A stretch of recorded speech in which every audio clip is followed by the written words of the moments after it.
দফা দাবিতে আন্দোলনরত জগন্নাথ বিশ্ববিদ্যালয়ের শিক্ষার্থী এবং সাংবাদিকদের সামনে বক্তব্য দেওয়ার সময় তথ্য উপদেষ্টা মাহফুজ আলমের ওপর আচমকাই তাকে লক্ষ্য করে আন্দোলনকারীদের মধ্য থেকে কেউ একজন বোতল ছুঁড়ে মারেন।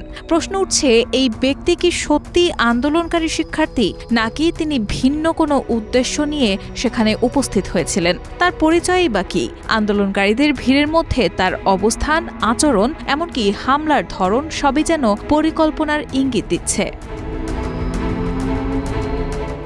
ঘটনাটি ঘটে গতকাল 14 মে রাতে রাজধানীর কাকরাইল মসজিদের সামনে। এ সময় বিক্ষোভকারীদের একটি অংশ ভুয়া ভুয়া বলেও চিৎকার ও শোরগোল করতে থাকে। এই ঘটনার জন্য একটি গোষ্ঠীকে দায়ী করে মাহফুজ আলম বলেন, তাদের নির্দিষ্ট একজন ব্যক্তির প্রতি যে হিংসা 8 মাস ধরে রয়েছে এবং তাদের যে হিংস্রতা অনলাইনে দেখা যায়, তারা আজকে এখানে এটাই করছেন।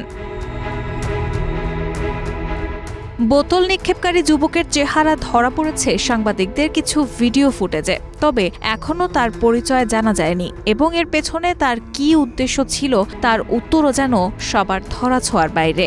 সবকিছু মিলিয়ে এটি নিছক হঠাৎ ঘটে যাওয়া ছাত্র বিক্ষোভের একটি অংশ নাকি এর পেছনে লুকিয়ে আছে বড় কোনো রাজনৈতিক বা প্ররোচনামূলক চাল, এই প্রশ্ন এখন সবার মনে। এ নিয়ে এনসিপির উত্তরাঞ্চলের মুখ্য সংগঠক সার্জিস আলম ফেসবুক পোস্টে লিখেছেন, মাহফুজ আলম শিক্ষা উপদেষ্টা নন কিংবা জগন্নাথ বিশ্ববিদ্যালয়ের দাবিগুলোর সঙ্গে সম্পৃক্ত কোনো দায়িত্বপ্রাপ্ত প্রতিষ্ঠানের সঙ্গে সম্পর্কিত নন। তারপরও তিনি সেখানে গিয়েছিলেন অভ্যুত্থানের ছাত্র জনতার একজন প্রতিনিধি হিসেবে, আপনাদের প্রতিনিধি হিসেবে। তিনি নিজের অফিস কিংবা প্রশাসনিক জায়গায় আপনাদের না ডেকে বের হয়ে রাজপথে আপনাদের কাছে গিয়েছেন। এরপর তার সঙ্গে যে আচরণ হয়েছে সেটার জন্য আপনাদের প্রতি ধিক্কার। আপনাদের আগে কমিটমেন্ট দেওয়ার পরও কেন কাজগুলো বাস্তবায়ন হলো না, সেটার জন্য আপনাদের তো শিক্ষা সচিবকে কাঠগড়ায় দাঁড় করানো উচিত, শিক্ষা উপদেষ্টাকে জবাবদিহি করানো উচিত। সেটা না করে যিনি আপনাদের কথা শুনতে গিয়েছেন আপনারা তাকেই আঘাত করেছেন।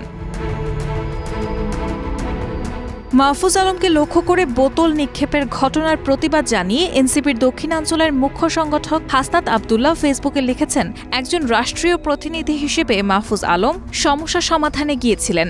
তাকে শারীরিকভাবে লাঞ্ছিত করা কোনোভাবেই প্রত্যাশিত নয়। একথা স্পষ্টভাবে মনে রাখা প্রয়োজন। আপনাদের প্রতিনিধিত্বের দাবি বলেই তিনি আপনাদের কাছে এসেছেন, কিন্তু এই ধরনের উগ্র ও হঠকারী আচরণ ভবিষ্যতে কোনো ইতিবাচক ফল বয়ে আনবে না, বরং গণতান্ত্রিক আন্দোলনের গ্রহণযোগ্যতাকেই প্রশ্নবিদ্ধ করবে। মাহফুজ আলম আইনি পথে হাঁটবেন কিনা জানি না, তবে আন্দোলনের নেতৃত্বের উচিত প্রকাশ্যে দুঃখ প্রকাশ করা এবং ভবিষ্যতে এমন ন্যাক্কারজনক আচরণের পুনরাবৃত্তি না হওয়ার নিশ্চয়তা দেওয়া।